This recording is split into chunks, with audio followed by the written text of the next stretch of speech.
Bonjour fidèles internautes, je suis dans la joie de vous retrouver sur votre chaîne préférée Seb TV dans l'émission Doctrine. Aujourd'hui, j'ai encore le plaisir de recevoir sur ce plateau un homme qui n'est plus à présenter, que vous connaissez sans doute tous déjà, mais je vais le présenter quand même. Il s'agit du Dr Saint Katumba Béa qui a encore écrit un nouvel ouvrage.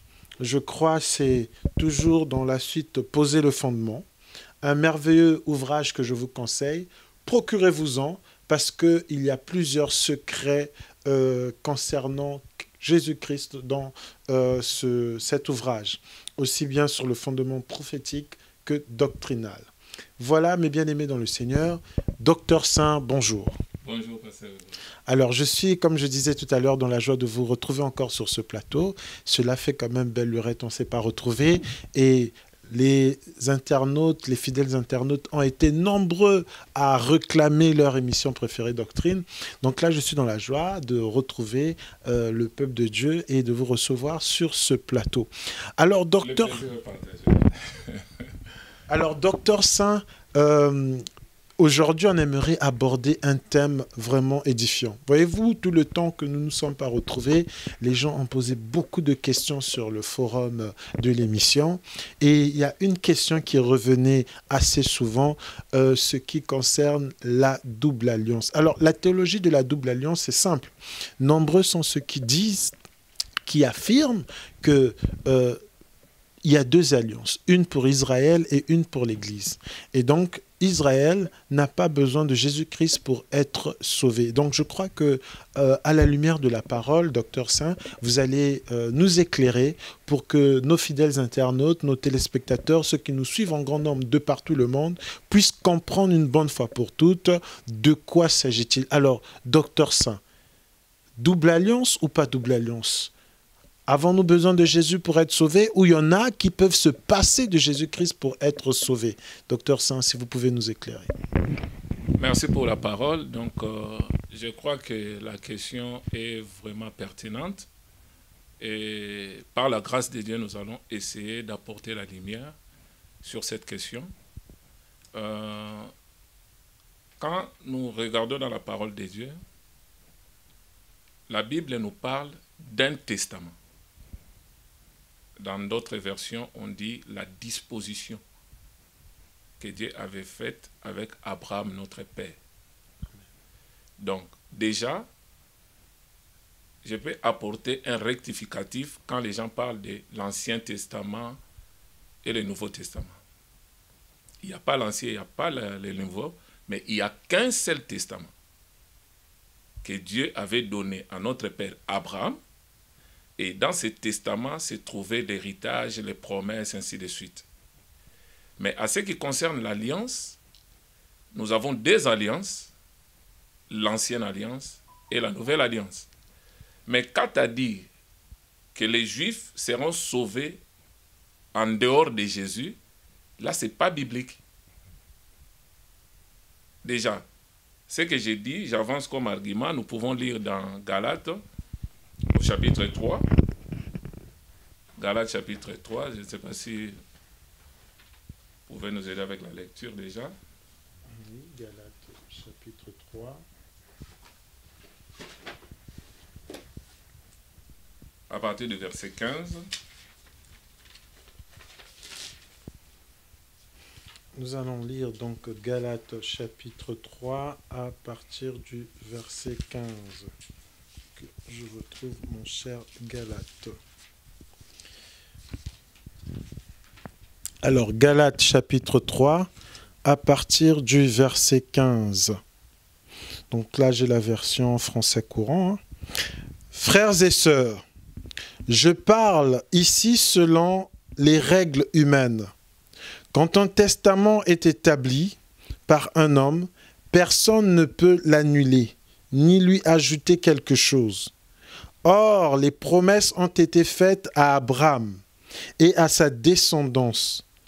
Il n'est pas dit « et aux descendances » comme s'il s'agissait de plusieurs, mais c'est d'une seule qu'il s'agit, à la descendance, c'est-à-dire à Christ.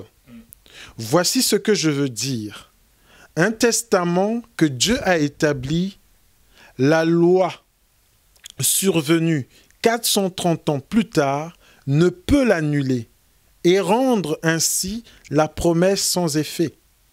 En effet, si l'héritage venait de la loi, il ne viendrait plus de la promesse.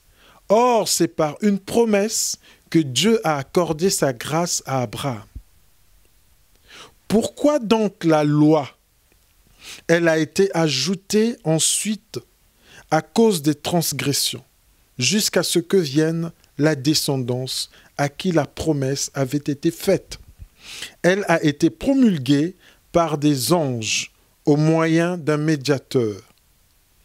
Un médiateur n'intervient pas quand il y a une seule partie. Or, la loi, Dieu est seul. La loi est-elle donc contre les promesses de Dieu? Certainement pas. Si une loi qui puisse procurer la vie avait été donnée, la justice viendrait réellement de la loi. Mais l'Écriture a déclaré le monde entier prisonnier du péché, afin que ce qui avait été promis soit accordé par la loi, par la foi en Jésus-Christ à ceux qui croient. Avant que la loi vienne, nous étions prisonniers sous la garde de la loi en vue de la foi qui devait être révélée. Ainsi, la loi a été le guide chargé de nous conduire à Christ afin que nous soyons déclarés justes sur la base de la foi. Depuis que la foi est venue, nous ne sommes plus soumis à ce guide. Amen. On peut même s'arrêter là. Oui. Donc tu vois déjà, dans ces textes-là, oui, ça explique pas mal de choses. D'accord. Le testament a été donné à Abraham. Et dans ce testament se trouvait l'héritage que nous pouvons appeler toutes les promesses de Dieu. Donc c'est lui qui avait la foi, pouvait accéder à cet héritage. Mais le texte nous dit que cette disposition ou ce testament a été rendu sans effet 430 ans plus tard. Donc quand on parle de 430 ans, on fait allusion à la sortie des enfants d'Israël, de l'Égypte. Oui. Et 430 ans après, Dieu a donné la loi au mont Sinaï avec Moïse. Maintenant, la question, c'est de savoir comment la loi qui est venue avec Moïse, qui a été donnée par Moïse, a rendu maintenant ce testament sans effet. La loi dit, c'est lui qui mettra ces choses en pratique, vivra par elle. Donc c'est comme pour dire, pour bénéficier de la promesse de Dieu, de l'héritage de Dieu qui se trouve dans ce testament, ça dit vous devez accomplir les exigences de la loi. Or, la loi, c'est un circuit fermé. La loi, c'est un tout. C'est-à-dire c'est tout ou rien. Quand nous allons dans l'épître de Jacques, je crois au chapitre 2, le verset 10, la Bible dit quoi? Maudit soit quiconque qui accomplit tous les commandements de Dieu, mais qui transgresse un seul. Il devient coupable envers tous les commandements. Donc, dans le régime de la loi, tu ne peux pas dire que j'ai accompli la loi à 99% et que je peux accéder à quelque chose. Non. Ça dit, même si vous arrivez à 99%, tu as manqué un seul. Tu deviens coupable envers toute la loi. Donc, c'était ce qui a fait que ce testament a été rendu sans effet. Pourtant, la Bible, là, nous parle d'un seul testament. Et la Bible dit quoi? Si la loi pouvait nous procurer la vie, donc la vie devrait venir par l'observation de la loi. Exactement. Donc nous voyons que la loi n'a pas donné la vie. La loi, comment je peux encore qualifier la loi? On dit, avant que la foi vienne, nous étions tous enfermés sous la garde de la loi. Nous étions comme des prisonniers en vue de la foi qui devrait être révélée. Déjà là, il faut déjà marquer la différence entre la foi en Dieu et la foi en Christ. Parce que les saints de l'ancienne alliance, que nous pouvons appeler des Juifs, les Hébreux, tout ça là, ils avaient la foi. Mais ils avaient la foi en Dieu. Ce n'était pas encore la foi en Christ. C'est là où la Bible dit, avant que la foi vienne, nous étions tous enfermés sous la garde de la loi en vue de la foi qui devrait être révélée. Quelle est la foi qui devrait être révélée? C'est la foi en Jésus-Christ. La foi qui nous sauve, la foi qui nous justifie. Donc déjà pour répondre déjà anticipativement à cette question, personne ne serait sauvé en dehors de Jésus. Parce que Jésus n'est pas une religion, mais Jésus c'est un sauveur de l'humanité tout entière. Oui, mais docteur Saint, je comprends quand même le souci de ceux qui posent cette question et de ceux qui aussi enseignent ce message de la double alliance. Parce que, effectivement, le peuple d'Israël ou les Juifs ont toujours eu la foi en Dieu et pas en Christ, parce que pour eux, le Messie n'est toujours pas arrivé. Mais ceux qui sont morts avant que Christ ne vienne en chair. Donc, comment pourraient-ils être sauvés par quelque chose qu'ils n'ont pas connu, qu'ils n'ont pas vu, qu'ils n'ont pas entendu, bien que la promesse était toujours là, puisque le livre de Galates qu'on a lu nous parle aussi de la promesse qui a été faite déjà du temps d'Abraham. Merci pour la question, c'est vraiment une très bonne question. Quand nous parlons du cycle complet de la rédemption, parce que ce sont des choses que les enfants de Dieu doivent connaître, doivent maîtriser. Parce que le cycle complet de la rédemption comprend 4 éléments principaux plutôt. Nous avons la mort de Christ. Nous avons l'ensevelissement.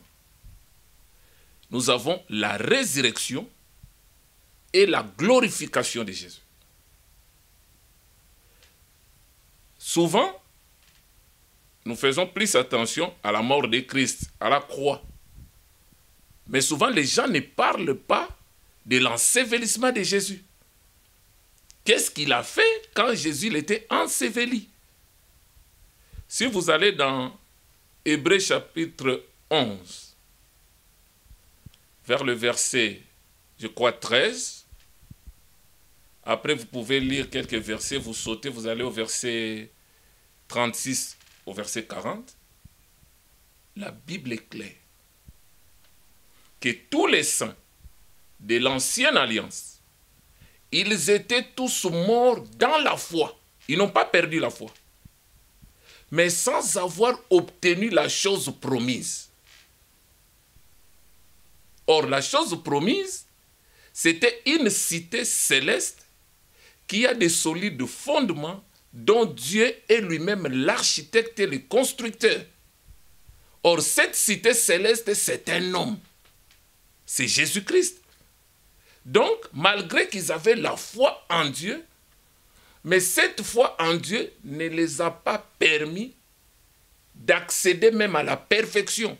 Quand vous lisez vers la fin, la Bible dit, Dieu voulant quelque chose de meilleur pour nous, l'Église, il n'a pas voulu que les saints de l'ancienne alliance parviennent à la perfection sans nous. Or, la perfection pouvait devenir possible qu'au moment où Christ était mort, enseveli et ressuscité d'entre les morts. C'est là où l'apôtre Paul dit ceci. Si Christ, qui était mort, qui était enseveli, là nous sommes dans 1 Corinthiens 15, n'était pas ressuscité, votre foi est vaine, notre espérance est vaine. Il se pourrait même que nous sommes des faux témoins à l'égard de Dieu parce que nous témoignons faussement qu'il l'a ressuscité d'entre les morts. Il dit, ceux qui sont morts en Christ sont perdus. Et si c'est dans cette vie que nous espérons en Christ, nous sommes les plus malheureux de tous les hommes. Maintenant, quand Jésus est mort, la Bible dit, dans 1 Pierre, au chapitre 3, à partir du verset 18 jusqu'au verset 20, Christ a souffert une fois pour les péchés, lui juste pour les injustes, afin de nous amener à Dieu. Il a été mis à mort quant à la chair, rendu vivant quant à l'esprit, auquel il est allé prêcher aux esprits en prison. C'est-à-dire, dans l'ensevelissement de Jésus, son âme est allée faire un travail dans les séjours des morts. Il a prêché aux esprits qui étaient incrédules à l'époque de Noé, tout ça là.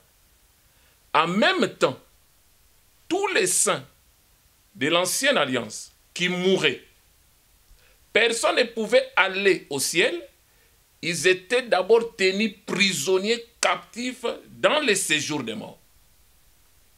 Et quand nous prenons la parabole de l'homme riche et des pauvres Lazare, dans Luc 16, là Jésus nous révèle les réalités du monde des esprits, les réalités du séjour des morts.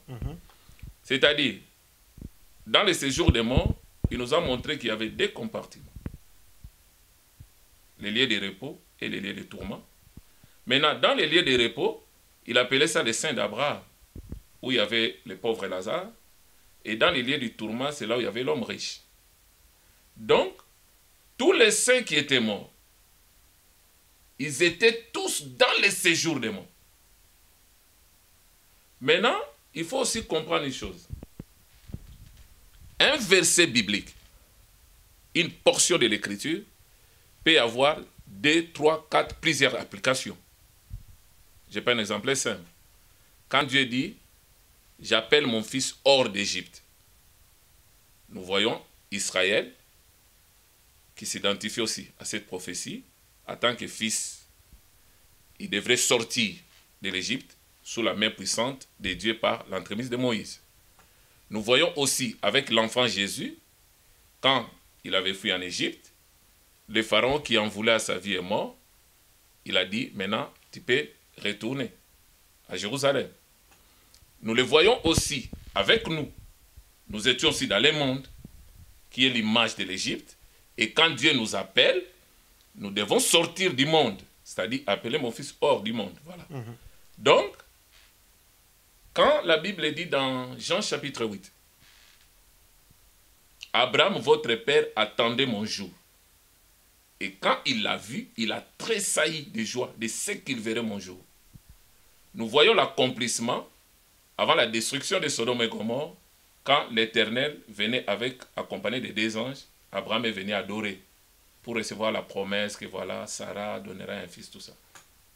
Et nous voyons aussi l'application de ces mêmes portions de l'Écriture par rapport à tous les saints, depuis Adam jusqu'à la mort de Jésus. Ils ne pouvaient pas accéder au ciel, ils étaient prisonniers dans les séjours des morts. Parce que celui qui contrôlait les séjours des morts, qui avait la clé de la mort et du séjour des morts, c'était Lucifer. C'était Satan. Raison pour laquelle, quand vous allez dans Gide, au chapitre 1er, vous verrez le verset, je crois, 9, il discutait le corps de Moïse, parce que Moïse est mort, il faut qu'il vienne là. Parce que c'est lui qui avait la clé de la mort et du séjour des morts. Donc, Abraham, en tant que père de la foi, donc il attendait la venue du Messie. Il fallait que le Messie vienne nous libérer là. Maintenant, quand Jésus est allé dans les régions inférieures de la terre, il a libéré les captifs.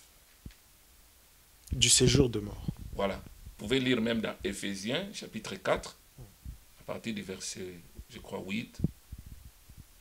Celui qui est monté, c'est le même qui est descendu dans des régions inférieures de la terre, afin de remplir toutes choses.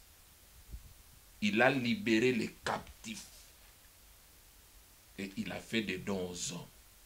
Il a donné les uns comme apôtres et tout ça là. Maintenant, quand vous allez dans Matthieu 27, à partir du verset 51 jusqu'au verset 53, la Bible dit quoi? Quand Jésus a rendu l'esprit, le voile du temple se déchira. De haut en bas, il y a eu tremblement de terre, les sépulcres s'ouvrirent. Mais aucun saint de l'ancienne alliance ne pouvait sortir. Parce qu'il faut que Jésus soit le seul, le premier ressuscité d'entre les morts. Maintenant, au moment où la Bible dit après sa résurrection, donc quand Jésus est sorti lors de sa résurrection, il est sorti avec tous les captifs, tous les saints de l'ancienne alliance.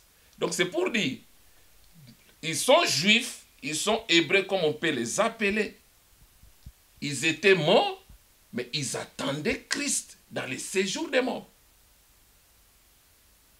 C'est pourquoi j'ai dit, en dehors de Jésus, il n'y a pas de salut.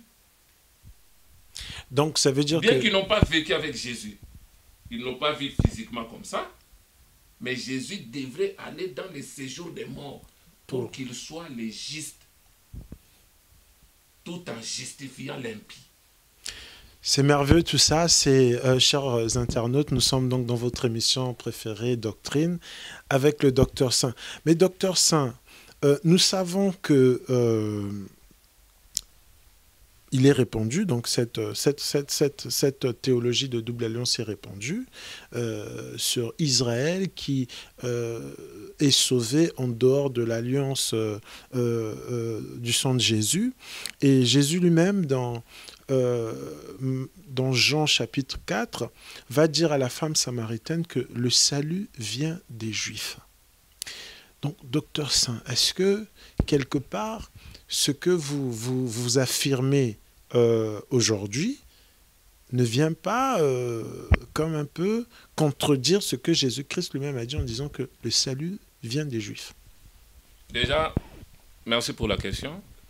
C'est-à-dire, quand Jésus dit que le salut vient des Juifs, c'est vrai, c'est la vérité. Personne ne peut les nier, ni les contester. Parce que quand nous parlons de l'Église aujourd'hui, l'Église que nous sommes, l'erreur que nous commettons, nous l'Église, le peuple des gentils que nous formons l'Église, nous écartons Israël. C'est là où est née la théologie du remplacement. Ça, la théologie du remplacement n'est pas biblique. Je sais que beaucoup de gens se réfèrent à des types. Quand vous prenez par exemple l'histoire de la reine Vasti et la reine Esther, c'était la reine Esther qui était la reine. Or la reine Esther représentait Israël, qui était l'épouse du roi. L'image du roi, c'était Assyrus. Mais quand Assyrus a organisé un festin,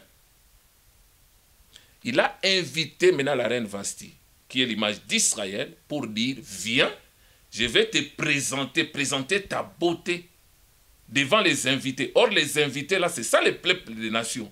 C'est-à-dire, le plan de Dieu, c'était de présenter Israël aux nations. Pour que Israël, maintenant, soit un royaume de sacrificateurs pour Dieu, pour apporter la bonne nouvelle, l'évangile de Jésus-Christ, aux nations. Maintenant, la reine Vasti a fait quoi? Elle a refusé. Elle a dit, moi aussi, j'organise ma fête ici avec les femmes, je ne viendrai pas. Mais à cause de ça, tellement le roi aimait la reine Vasti, elle voulait faire passer l'histoire. Ses collaborateurs, ils ont dit non. Parce que ça va entêter d'autres femmes. Il faut que tu prennes une mesure. Il faut que la reine puisse vraiment payer le prix de son acte. Maintenant, quelle a été la proposition? Ils ont dit, il faut chercher une femme parmi les étrangers pour qu'il soit à la place de la reine Vasti. C'est là où maintenant beaucoup de gens ont la confusion pour parler de la théologie des remplacements que l'Église a remplacé Israël. Non. Quand vous lisez bien l'histoire, les rois aimaient Vasti. Mais à cause de ces rejets, cette image-là, ça nous parle du rejet du Messie. Ils ont rejeté le Messie. Maintenant, qu'est-ce que le Messie va faire? Comme je suis destiné pour Israël, je viens comme leur libérateur, leur sauveur, pour les sauver. Maintenant, Israël m'a rejeté. Je dois tourner maintenant vers un autre peuple. C'est là où maintenant il y a des versets, même dans Romains 11, ça explique tout, à partir du premier verset jusqu'au verset 37. Même Ésaïe l'a prophétisé. J'appellerai un peuple qui n'était pas mon peuple, je serai leur Dieu, ils seront mon peuple. Là, il parlait déjà de nous. Donc, c'est pour nous dire que la mesure là, c'était une mesure temporaire. Ce n'était pas définitive. C'est-à-dire, on va mettre Vasti à l'écart pour un temps. Maintenant, il faut prendre une femme à la place de la reine Vasti, mais c'est temporaire. Maintenant, il y avait des critères. Il faut qu'elle soit jeune, vierge, belle. 3 critères. Il y avait plusieurs femmes qui remplissaient les critères.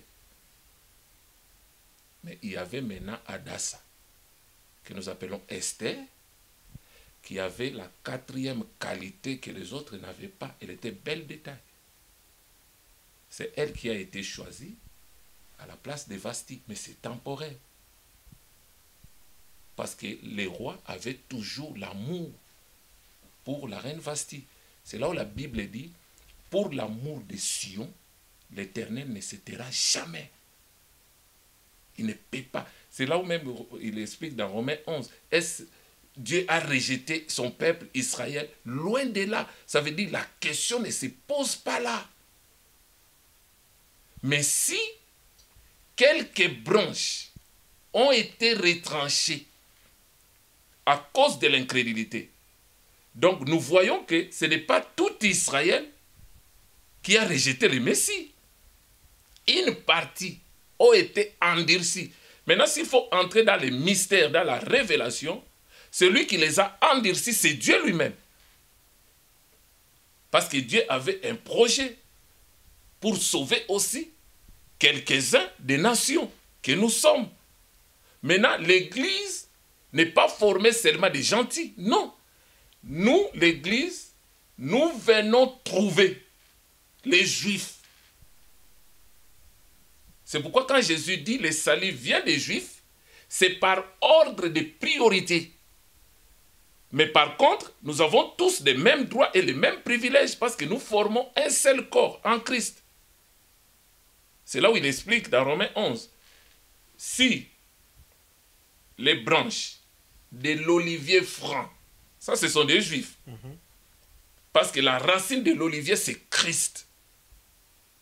Si les branches de l'olivier franc ont été retranchées, quelques-unes des branches, à cause de l'incrédulité. Mais maintenant, toi, qui es l'olivier sauvage, ça c'est nous. Nous étions l'olivier sauvage. Maintenant, on nous a coupés dans la forêt. Maintenant, on vient nous greffer. Il explique bien. Nous sommes greffés dans l'olivier franc qui est Israël, la racine qui est Christ.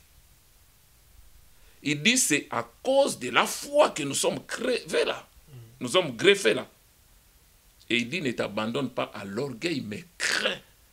Parce que c'est la racine qui te porte. Maintenant, nous sommes greffés dans l'olivier franc et nous avons trouvé les branches de l'olivier franc qui sont là, des vrais juifs. Maintenant, les juifs sont là conformément à leur nature. Parce que le salut vient des juifs. Mais juste une question. Est-ce que ce sont les juifs messianiques ou ce sont ceux qui sont assis dans la chair de Moïse? Ce sont des juifs messianiques. Donc qui ont accepté le Messie. Qui ont accepté le Messie. Tu vois, le problème c'est quoi? Il faut savoir faire la différence de la manière dont Dieu traite avec Israël et de la manière dont il traite avec nous les gentils. Quand Dieu traite avec Israël, Dieu traite avec la nation tout entière. Ce qui est différent de nous. Quand il traite avec nous les païens, il traite individuellement. Mais avec Israël, il traite avec la nation tout entière. Mais maintenant, les juifs messianiques qui ont accepté Jésus comme Seigneur et Sauveur, ils ne seront pas sauvés en qualité de Juifs. Donc, ils sont sauvés en qualité de l'épouse. C'est-à-dire, ils ne sont pas sauvés en qualité de Juifs. Ils sont sauvés en qualité de l'épouse. Quand tu prends Matthieu 24, les disciples, ils avaient posé une question à Christ, mais cette question avait 3 volets. Maintenant, les 3 volets nous révèlent les 3 types du peuple que nous avons. Ils ont dit, dis-nous, quand cela arrivera-t-il, pierre sur pierre qui ne soit renversée, là, la prophétie concernait Israël, les Juifs. C'était par rapport au temple, sur la destruction du temple. Maintenant, dis-nous, quel sera le signe de ton avènement? Là, ça concerne le deuxième peuple que nous appelons l'Église ou l'épouse du Seigneur. Et parlez-nous du signe qui marquera la fin du monde. Là, nous voyons les nations. Donc, dans la Bible, nous avons les Juifs, nous avons les nations et nous avons l'Église. Mais maintenant, les Juifs qui font partie de l'Église du Seigneur, qui partiront à l'enlèvement, ils ne sont pas sauvés en qualité de Juifs, mais ils sont sauvés en qualité de l'épouse. Maintenant, pour sauver Israël, il faut que Israël soit restauré comme une nation à part entière. C'est-à-dire, tant que Israël est dispersé sur les nations, là, on ne peut pas parler de la restauration d'Israël. C'est pourquoi nous allons comprendre une vérité. Israël est notre horloge prophétique pour nous, les peuples des nations. C'est-à-dire, si tu veux comprendre dans quel temps nous sommes, regardez Israël. Si vous allez dans Matthieu, je crois, Matthieu 24, je crois le verset 32, la Bible dit quoi? Instruisez-vous par une comparaison tirée du figuier. Quand ces feuilles deviennent tendres, ces feuilles bourgeonnent, tout ça là, vous savez que l'été est proche. Or, l'été dans la prophétie, c'est la saison de la moisson. C'est ça l'enlèvement de l'Église. Donc, avant que l'Église soit enlevée, il faut que Israël bourgeonne. Il faut que Israël revienne sur son territoire, qu'on appelle la Palestine.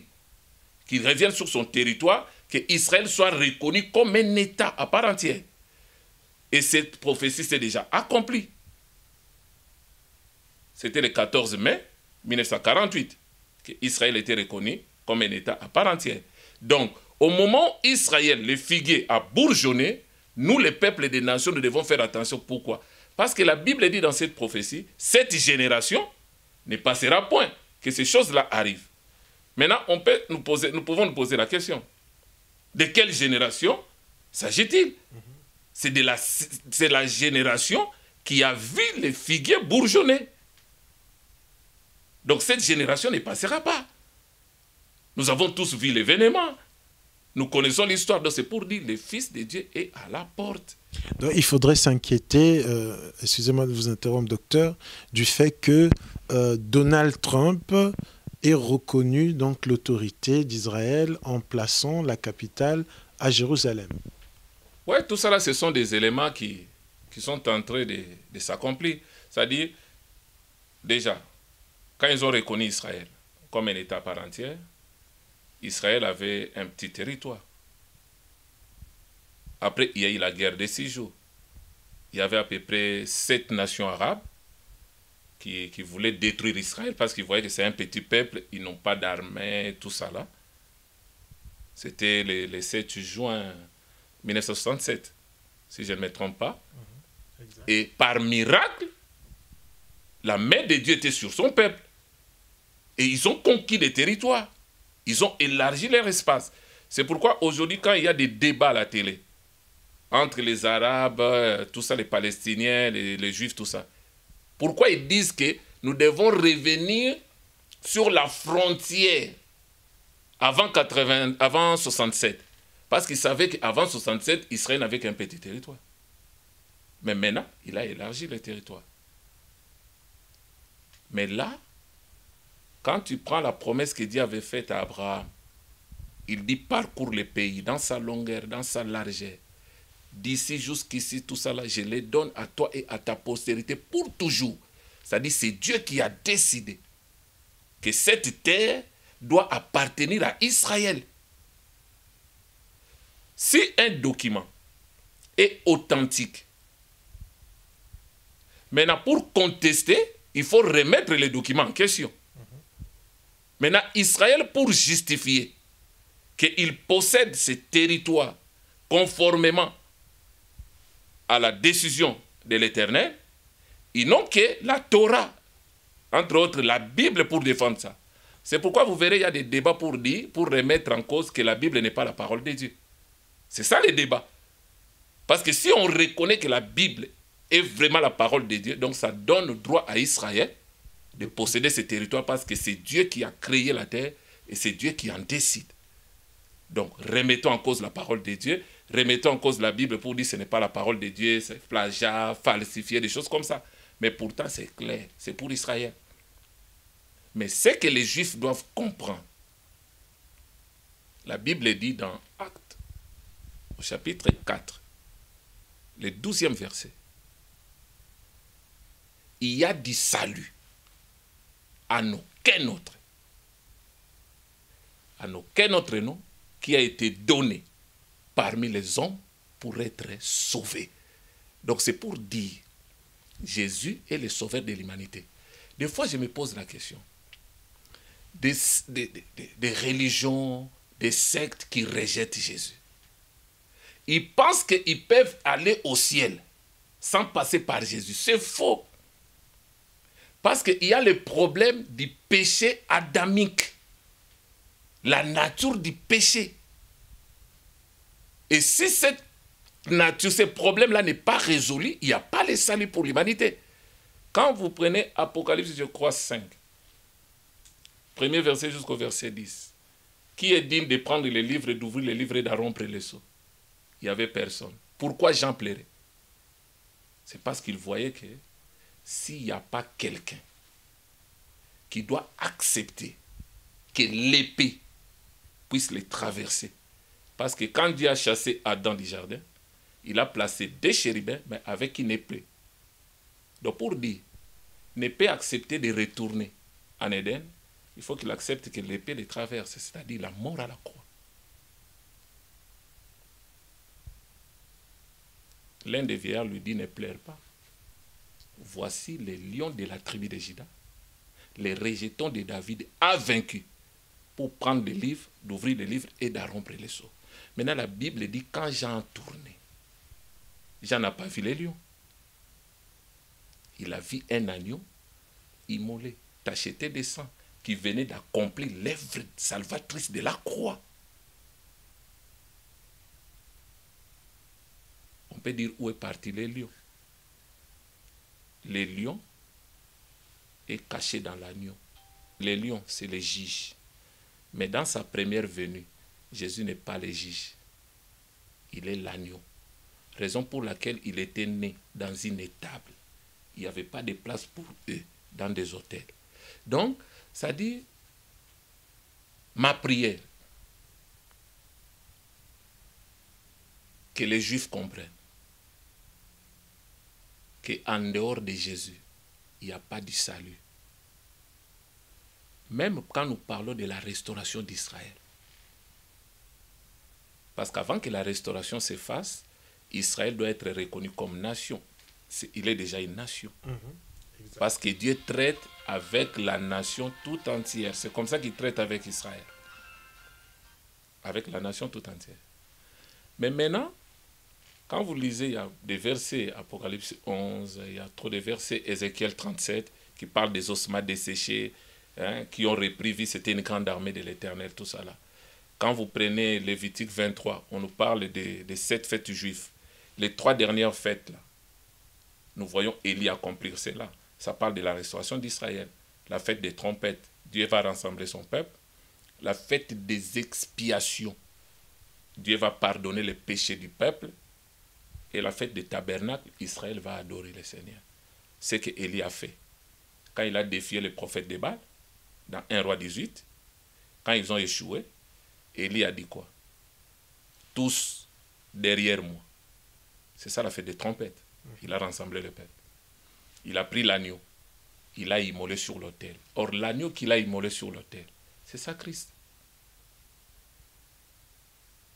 Mais quand il a dressé l'autel, il a placé 12 pierres. Pourquoi 12 pierres? Ça représente les 12 tribus d'Israël. Il a pris 4 cruches d'eau. Il a versé 3 fois. Donc 4 multiplié par 3, ça nous fait 12. C'est pour dire quoi? Chaque cruche d'eau était destinée à la purification d'une pierre de chaque tribu. Et après l'expiation, quand il a invoqué, le feu est descendu. La Bible dit, quand Israël verra la main puissante de Dieu, Israël va adorer. La fête des tabernacles. C'est ça la restauration finale d'Israël.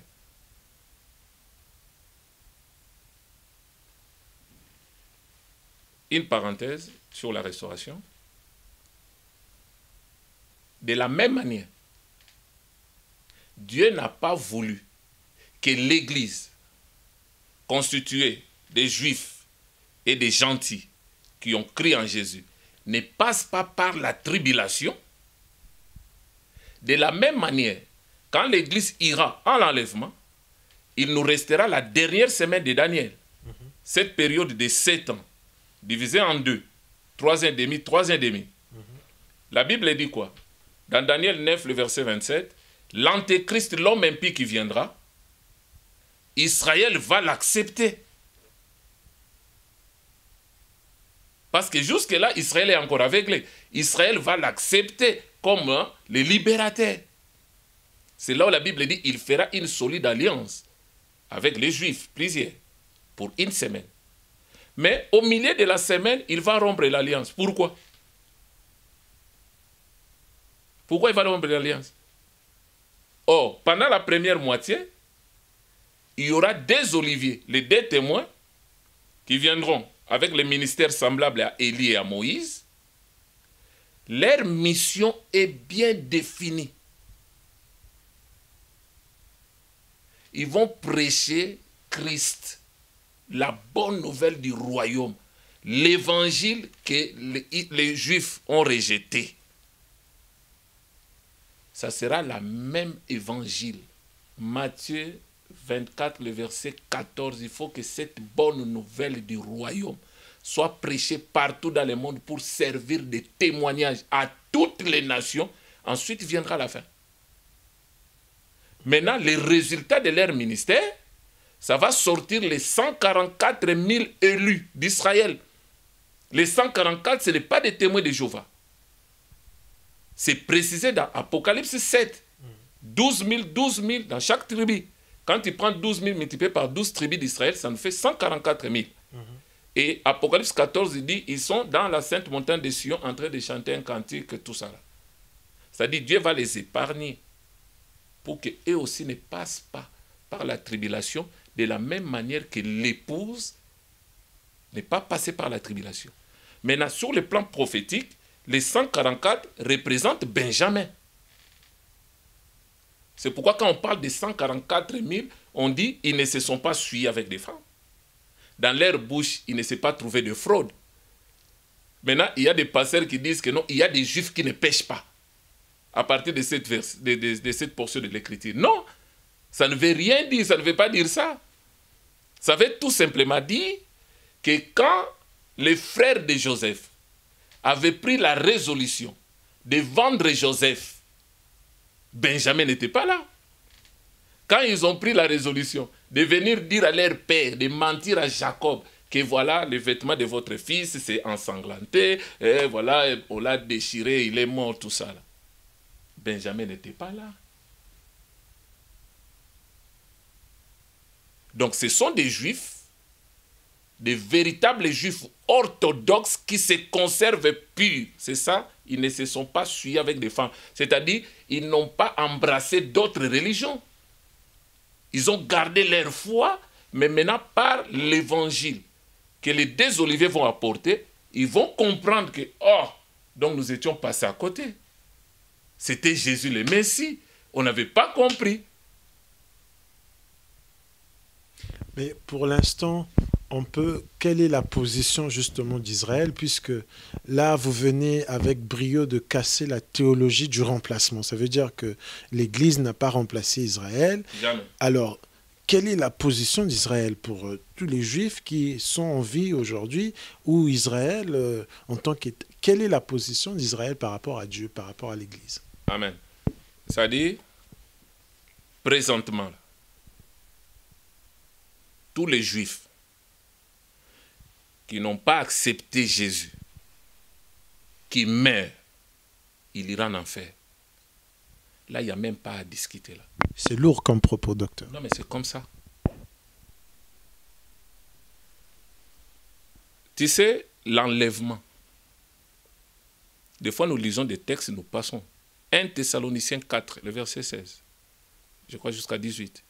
La Bible dit, à un signal donné, à la voix d'un archange, au son de la trompette, les morts en Christ.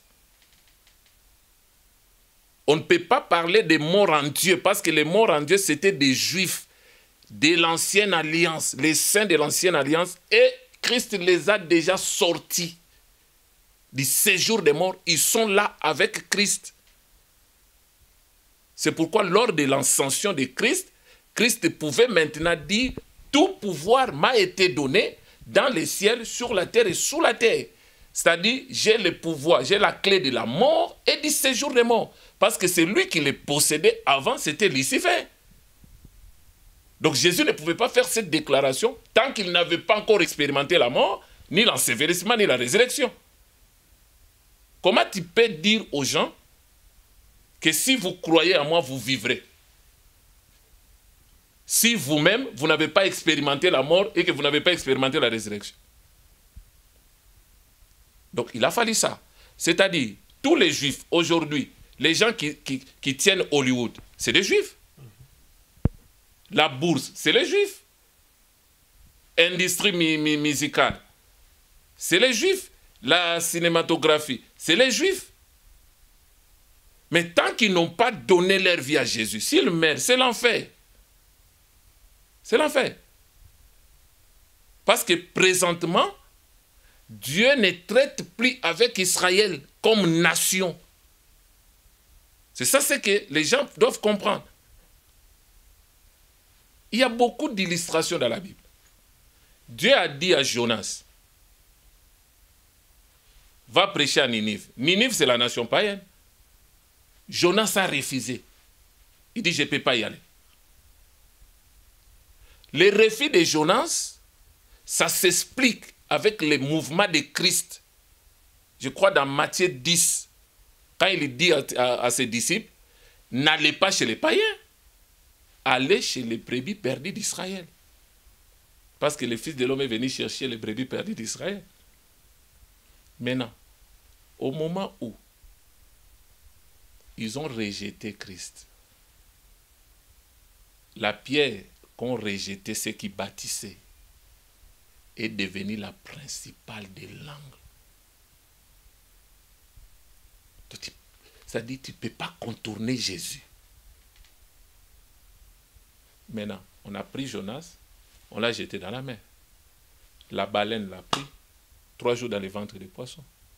Les 3 jours là dans les ventres des poissons, c'est ça Jésus-Christ dans les séjours des morts. Mais après maintenant, la baleine l'a vomi à Ninive. C'est pour dire quoi? Il est maintenant destiné aux nations. Et quand Jonas a prêché à Ninive, c'est toute la nation qui était convertie. Donc c'est pour dire, l'apôtre Paul dit dans Romains 11, à partir du premier verset, c'est que Israël cherchait. Il ne l'a pas obtenu, mais les élus l'ont obtenu. Il a trouvé la foi chez nous. Nous l'avons accepté. Donc, tu es juif, pour l'instant. Dieu n'est pas en Israël. Même les gens qui font le tourisme pour aller prier à la mire de lamentation, il n'y a rien. Mais tous les pasteurs qui se font rebaptiser dans le Jourdain. Ils ne connaissent ni les Écritures. C'est-à-dire, non mais je vous dis la vérité. Comment toi tu es pasteur? Tu as été baptisé déjà. Mais maintenant, tu fais un voyage en Israël, on te convainc pour dire que tu dois reprendre ton baptême parce que Jésus, votre maître, avait reçu le baptême dans les fleuves Jourdain, tout ça. Qu'est-ce que Jourdain a? Il n'y a rien. Donc c'est une eau comme toute autre. Mais si, il n'y a rien. Il y a même ceux qui ramènent l'eau du Jourdain. J'ai ramené l'eau du Jourdain pour faire quoi? J'ai ramené l'huile d'olive d'Israël pour faire quoi? Dans l'ancienne alliance, on utilisait l'huile comme symbole, mais là, maintenant, nous avons le Saint-Esprit, ça nous suffit. Ils disent qu'il y a une onction particulière dans cette huile. Il y a la myrrhe, il y a tout ça. Non. Déjà, quand tu prends la composition de l'huile d'onction, les éléments exigés. Déjà, l'olive faisait partie.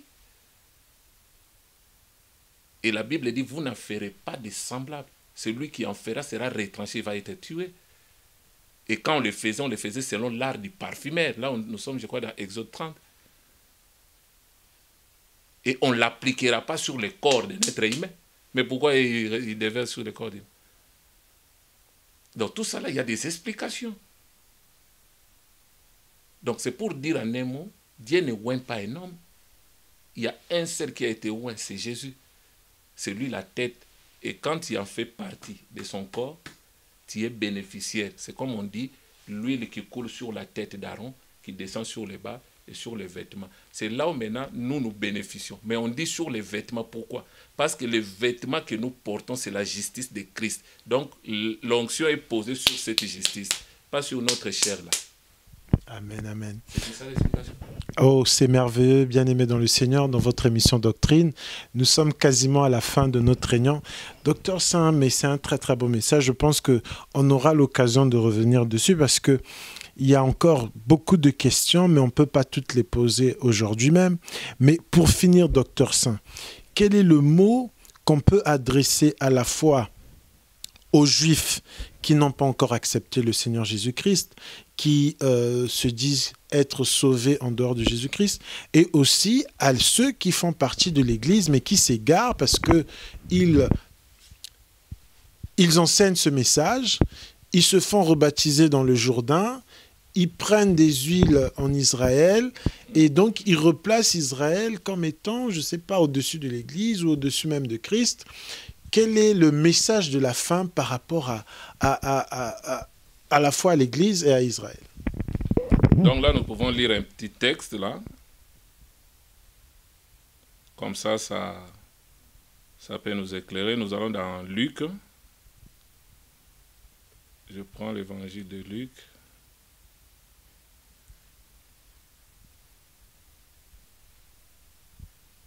Au chapitre 1er. Luc chapitre 1er. Je prends le verset 30 à 33.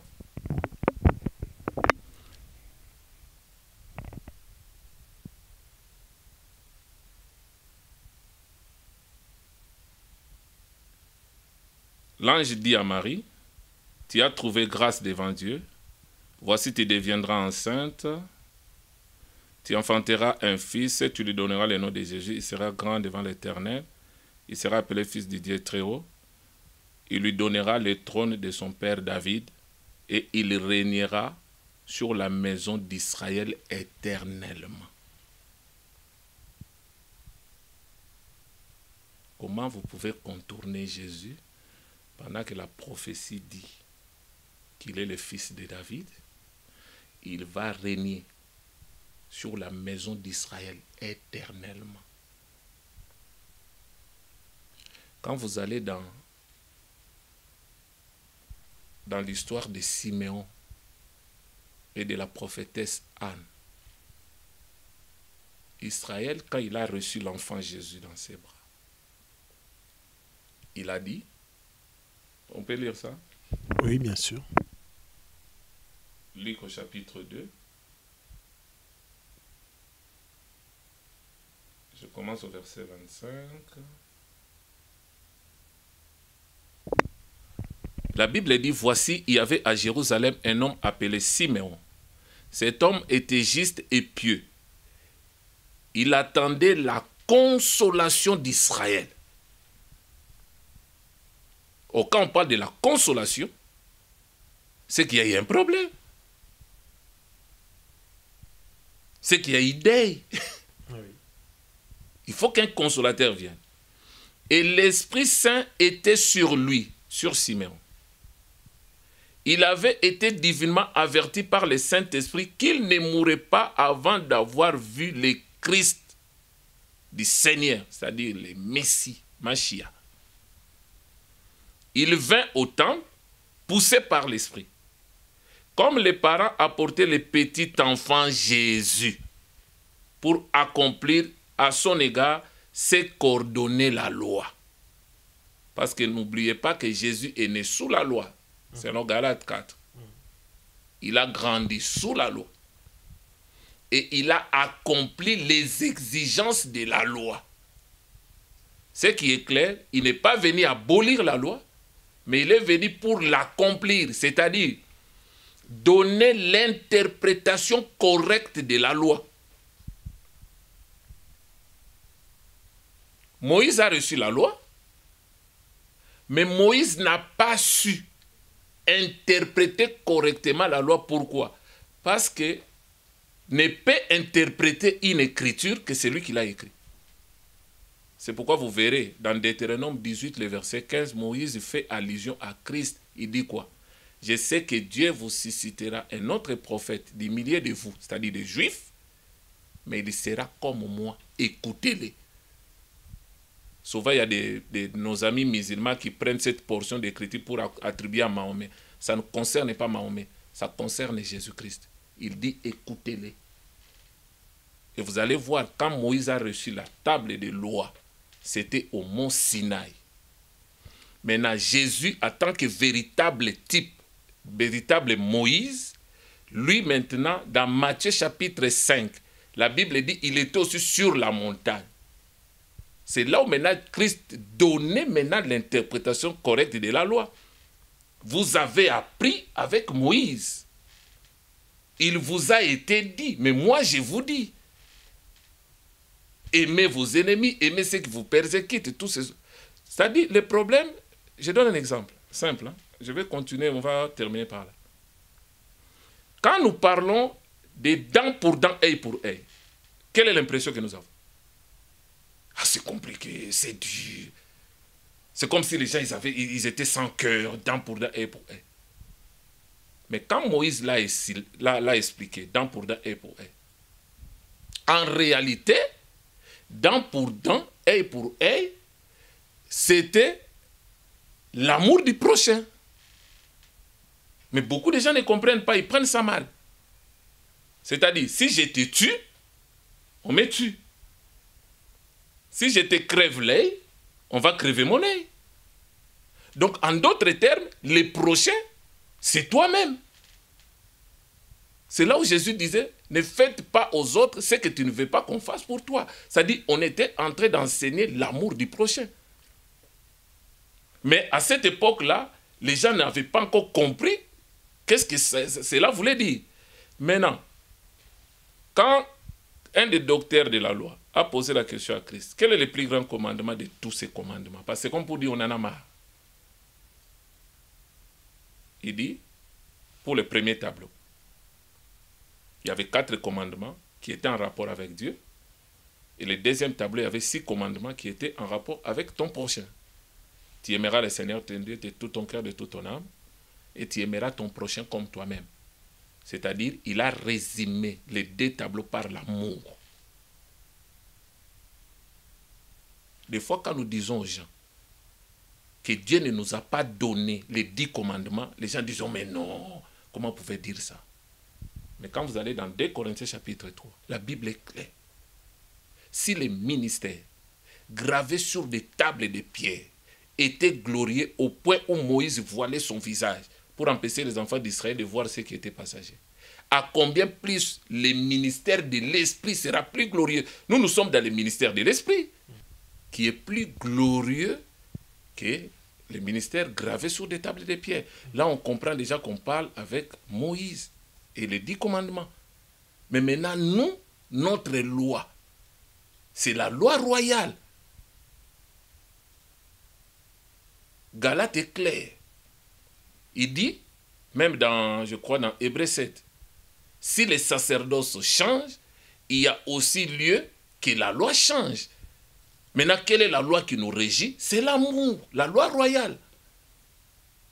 C'est pourquoi la Bible dit, l'amour, c'est l'accomplissement de la loi.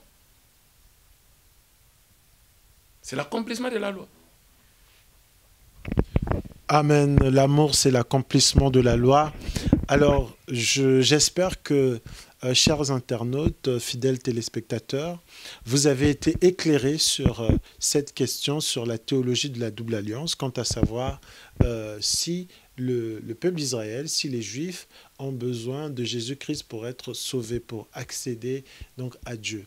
Alors, je pense que le docteur a été suffisamment clair, mais si toutefois il vous reste encore des questions en suspens, n'hésitez pas, écrivez-nous comme vous avez été nombreux à le faire les jours précédents et nous ne manquerons pas de répondre à vos questions. Que Dieu vous bénisse. Merci de nous avoir accordé le temps pour nous suivre. Encore merci d'être toujours attaché à votre émission préférée, Doctrine. Voilà, à la régie, il y avait le frère Sébastien A.S. qui est toujours avec nous, fidèle au poste. Et nous étions donc avec notre docteur qui nous fait du bien, qui répond aux questions difficiles. Il fait comme l'apôtre Paul qui aborde des sujets quelquefois durs à comprendre et que ceux qui sont mal intentionnés tordent le sens. Donc voilà, que Dieu nous bénisse et nous vous donnons rendez-vous pour le prochain numéro. À très bientôt, au revoir.